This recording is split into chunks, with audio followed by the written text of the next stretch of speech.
Hexagon का मतलब है n is equal to 6, 100 degree, 110, 120, 140. The remaining two interior angles are equal to each other. Calculate the size of one of these interior angles. अब तुम्हें ये formula देखना है, ये फॉर्मूला मैंने नोट्स में भी लिखवाया था. इसमें सारे एंगल्स को डालकर 6 माइनस 2 इंटू 180 कर दो, सिंप्लीफाई कर दो. उसके बाद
क्वेश्चन नंबर 19, ये टॉपिक है लोकस का. आप लोग ज्योमेट्री बॉक्स ले आओ और जिनके पास अपनी पास पेपर बुक्स हैं वो मुझे इसको ड्रॉ करके दो. पहले प्रोट्रैक्टर रखकर एंगल एबीसी निकाल लो. पहले प्रोट्रैक्टर रखो, एंगल एबीसी निकालो.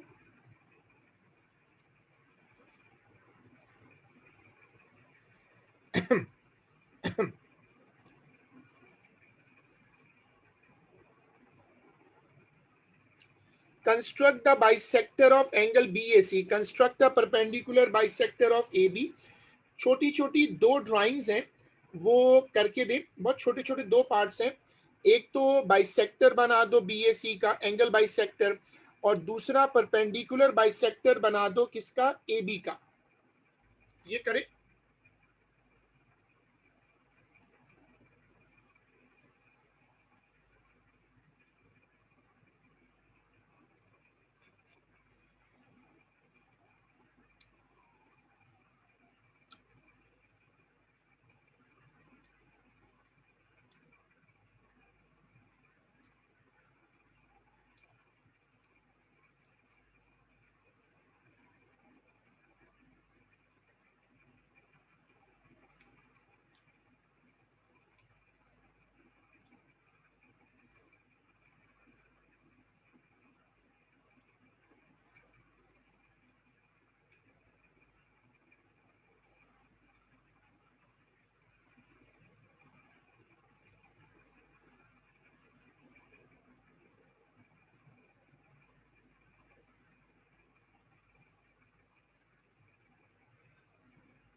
जो लोग बना लें वो बना के मुझे व्हाट्सएप कर दें।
सर मुझसे समझ नहीं आ रही है, एंगल मुझ बाकी सब हो गए, एंगल मेजर नहीं हो रहा सही तरह।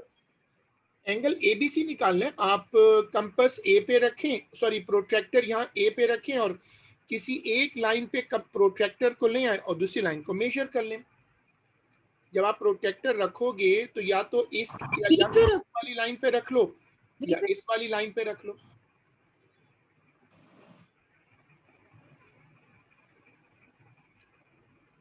जो लोग बना लें वो प्लीज बनाने के बाद शेयर कर दें।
अब ये मैट्रिक्स वाला क्वेश्चन है और बड़ा सिंपल होता है। 2a माइनस बी, इसको 2 से मल्टीप्लाई कर दो और माइनस बी कर दो।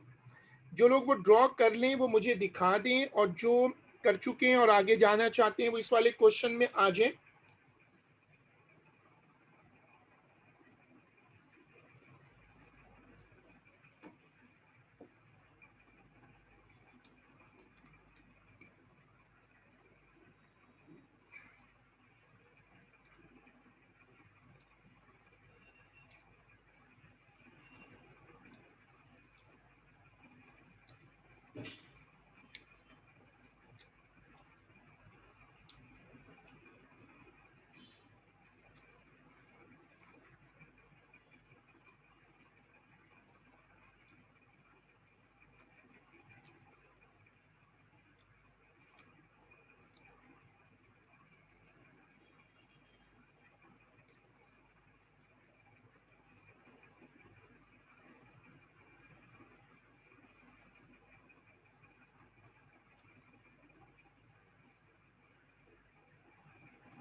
सही है। इसके बाद ए इनवर्स वाला पार्ट करें।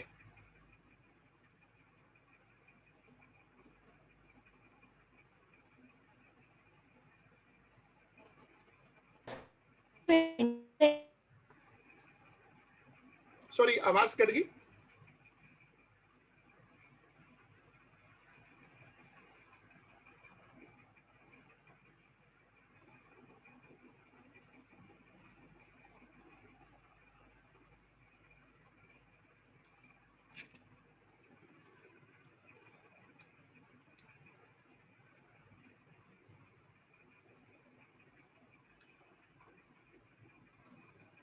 हाँ, लेकिन थोड़ा सा लैग बीच में आ जाता है। अगर आपको अपना क्वेश्चन दोबारा करना हो तो कर लें। इनवर्स निकालने का तरीका क्या होता है कि सबसे पहले निकालें डिटर्मिनेंट। डिटर्मिनेंट कैसे लगाते हैं? क्रॉस में मल्टीप्लाई करें और बीच में माइनस लगा दें, इससे आ जाता है डिटर्मिनेंट।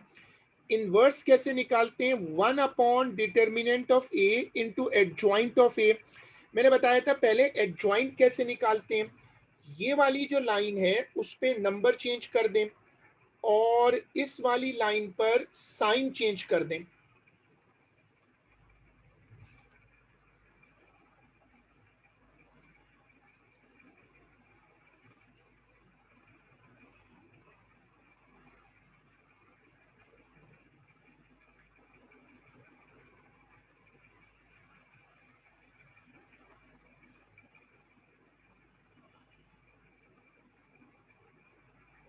सर मैं आपसे ये कह रही हूँ कि 20 के एक आंसर सही है। हाँ, तो वो आपने ऊपर देखा ना, सॉरी 20 कौन सा? 20 का ए। हाँ, तो आंसर आप कंपेयर करो ना, 0 -5 -6 4। ये आंसर स्क्रीन से कंपेयर करो और फिर ये पार्ट 2 करके दें। पार्ट 2 करें।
इनइक्वालिटीज एक छोटा टॉपिक है, हमने इसको थोड़ा सा किया है, लेकिन ये अभी हमारा प्रॉपर रेडी नहीं है, तो हम ये छोड़ रहे हैं। हम ये कर लेते हैं, वेक्टर हमेशा ट्रबल करता है, सबको ट्रबल करता है। Question number 23, in the diagram ABCD is a parallelogram, X is the point on BC such that BX ratio XC is equal to 3:1. AB is equal to 6P and AD is equal to 8Q. Express BX in terms of P and or Q.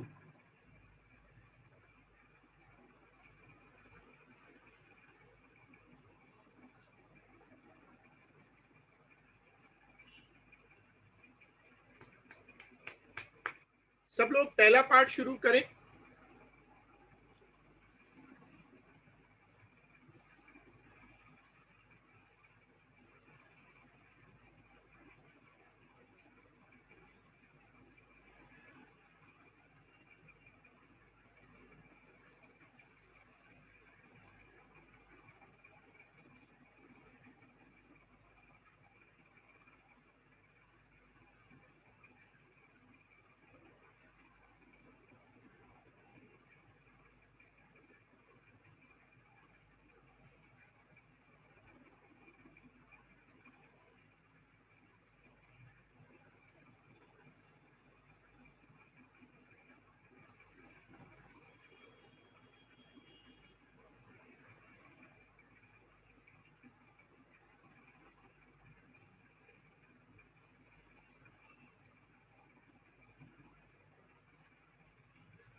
देखो, सबसे पहले BX ratio XC दिया हुआ है 3:1। मैंने जब notes बनवाए थे तो समझाया था कि BX और रेशो BC, रेशो को कैसे लगाते हैं, ratio upon sum of ratio, 3/4 हो गया। अब मुझे BC की वैल्यू दी हुई है जो AD के बराबर है 8Q, वो रख दिया। BX को सब्जेक्ट बनाएं और उससे पहला पार्ट सॉल्व हो जाएगा। सब लोग पहला पार्ट देखिएगा। BX अपॉन BC क्यों किया? वो तो इसलिए कि आपके पास डायग्राम देखो, ये है BC पूरा, देखो ये BC है, सामने वाली साइड है AD और आपके पास AD का वैल्यू पड़ा हुआ है।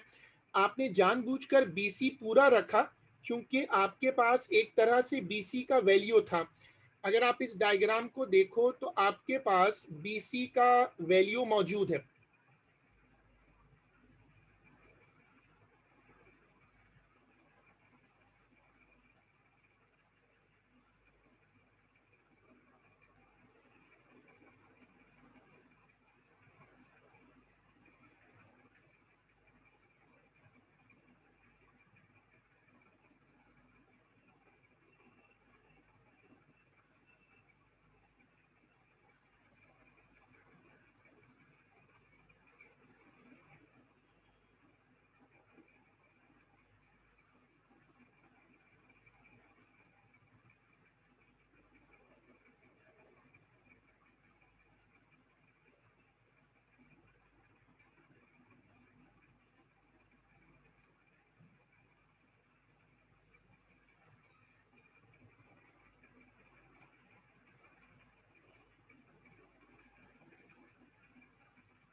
इसका दूसरा पार्ट निकालो, इसका दूसरा पार्ट सॉल्व करके दो।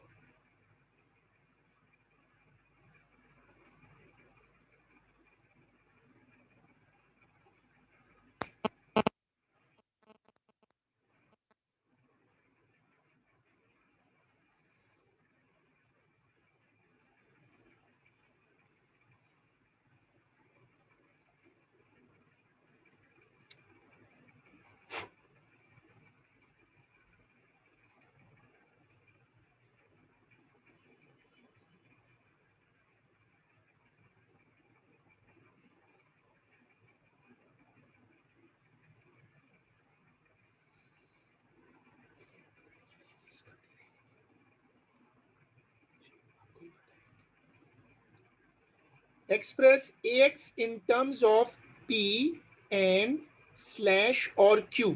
अब आपको निकालना है AX, ये AX है।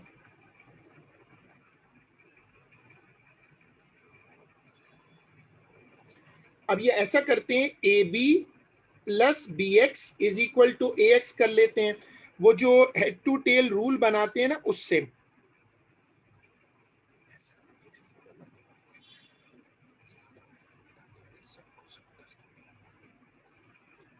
AX is equal to this, ये सिंपल सी 2 स्टेप का सोल्यूशन है। हेड टू टेल बनाकर पार्ट बी देखें।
इसके बाद अब बताओ तीसरा पार्ट कैसे होगा। जिन्होंने थर्ड पार्ट किया है वो थर्ड पार्ट को जरा बताएं। लिखा हुआ है सी पार्ट में y, बताओ। 2 रेशियो। अच्छा ठीक है, ये तो लास्ट पार्ट है ना, इसके ऊपर वाला C part 1। y is the point such that C Y is equal to 3p plus Q, express A Y in terms of P and Q. तो मेरे पास सी वाई तो है, अब मुझे चाहिए कि मैं हेड टू टेल वाली इक्वेशन बनाऊं। हेड टू टेल वाली इक्वेशन कैसे बन सकती है? देखो, A B plus B C is equal to A C. पहले ए सी कैलकुलेट कर लिया, फिर A C plus C Y is equal to A Y. A Y को फिर सब्जेक्ट बना लो, हाँ 9 कॉमन भी ले सकते हो। मैंने पहले ए सी कैलकुलेट किया, फिर ए वाई कैलकुलेट किया। ये वाली स्क्रीन देखें,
find the ratio A X ratio A Y. A X और ए वाई का रेशो बना लें। ये बहुत सिंपल है, क्योंकि आपके पास ए एक्स की वैल्यू है, आपके पास ए वाई की है, अंदर ब्रैकेट दोनों का सेम है। रेशो बनाएं और सिंप्लीफाई कर दें।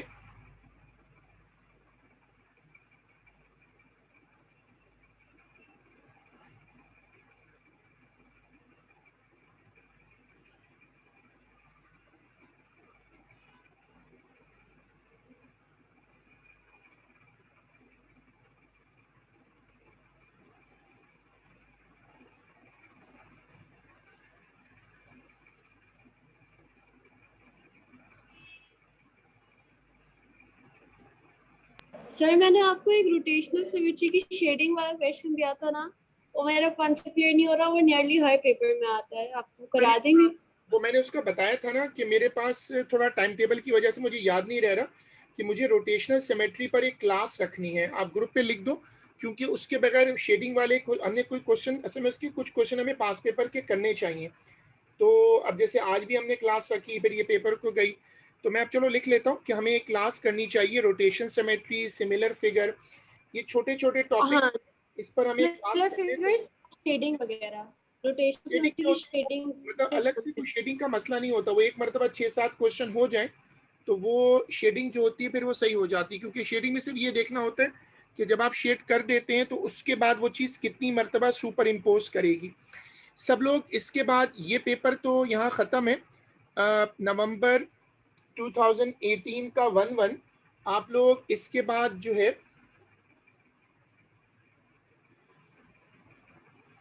नहीं इसमें एक क्वेश्चन ये किस पर है 25,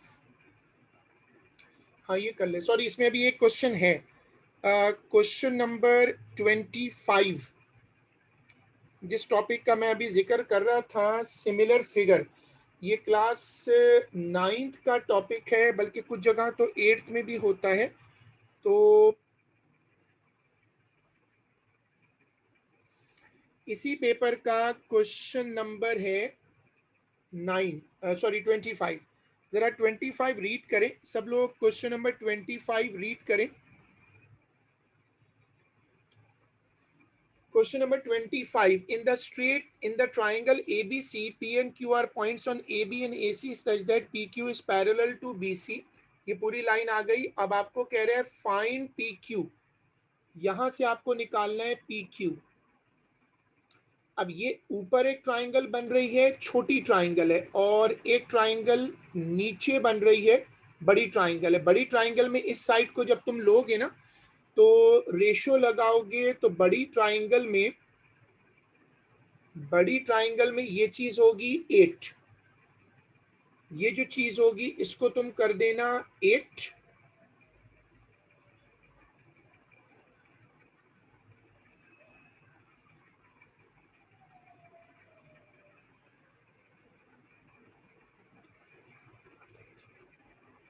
चलो अब इसको चेक करो।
अब इसका पहला पार्ट का जिन लोगों ने आंसर निकाला है PQ का, ये सवाल सिमिलर फिगर पे है, और सिमिलर फिगर पे रेशो लगा दें। चूंकि आसान सवाल है तो मैं वेट कर रहा था कि इसमें आप लोग शुरू कर दोगे। जो सिमिलर फिगर के सवाल होते हैं वो बहुत सिंपल होते हैं। मैंने देखे 2 ट्रायंगल्स बनाकर दिखाई है ऊपर से तोड़कर। एक ये ट्रायंगल है, एक ये बड़ी ट्रायंगल है, मुझे ये निकालना है। तो आप पहले एग्जामिनर को बोल दो कि ये सिमिलर है, फिर रेशो लगाओ और रेशो लगाकर PQ की वैल्यू निकाल लो।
सर थोड़ा नीचे स्क्रॉल कर दें। अब इसका जो अगला पार्ट है, इसका जो ये वाला पार्ट तो हो गया, अब इसका जो सेकंड पार्ट है वो देखें। लिखा हुआ है कि the area of triangle ABC is x centimetre square, find an expression in terms of x for the area of trapezium. अब ये ट्रिकी पार्ट है, BCQP। अब BCQP तो नीचे बना हुआ है, BCQP ये नीचे वाला बना हुआ है ये। अब ये जो एरिया ये कैसे निकलेगा, इसका तरीका ये है कि पहले ये बड़ी ट्राइंगल का एरिया निकालो, फिर ये छोटे का निकालो ऊपर वाले का और माइनस कर दो।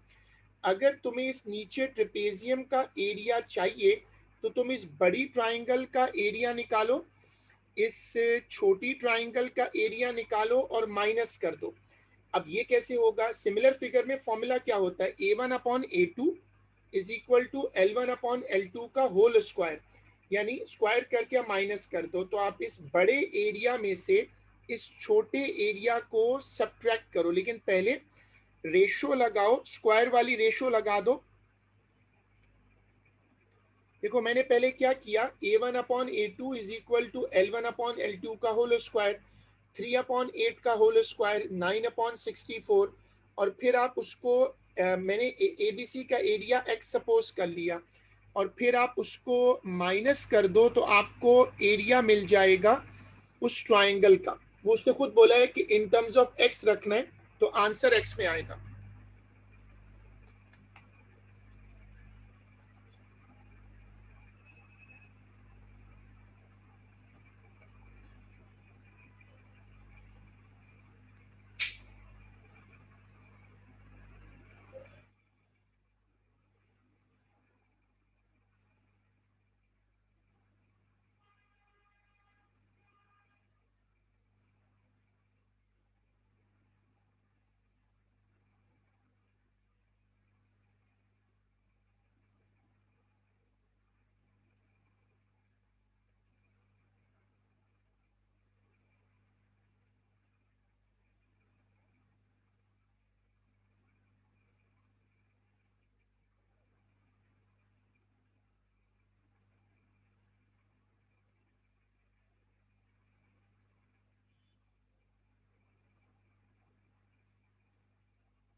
ठीक है, ये वाला आंसर निकाल लिया आपने। इसके बाद ये पेपर,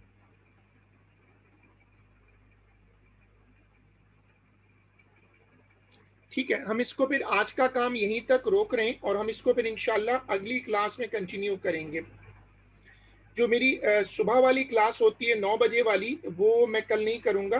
बाकी सारी क्लासेस सैटरडे को ऑन टाइम है, बट सुबह वाली जो 9 बजे की मेरी एक मैथ्स की क्लास होती है वो नहीं हो रही, तो आप ये नोट कर लीजिएगा। Thank you. सर ये आखिरी पार्ट माइनस वाला समझाते हैं। आखिरी पार्ट बड़ा सिंपल है। बड़ी ट्राइंगल का एरिया 64 है, या तुम रेशियो में देखो, बड़ी ट्राइंगल का एरिया 64 है, छोटी ट्राइंगल का एरिया 9 है। अब तुम इसको ऊपर आके देखो, इस छोटी ट्राइंगल का एरिया 9 है और इस बड़ी ट्राइंगल का 64 है, यानी इस छोटी ट्राइंगल का 9 है और इस बड़ी ट्राइंगल का 64 है। 64 और 9 इसको सब्ट्रैक्ट करें तो आंसर आ जाएगा।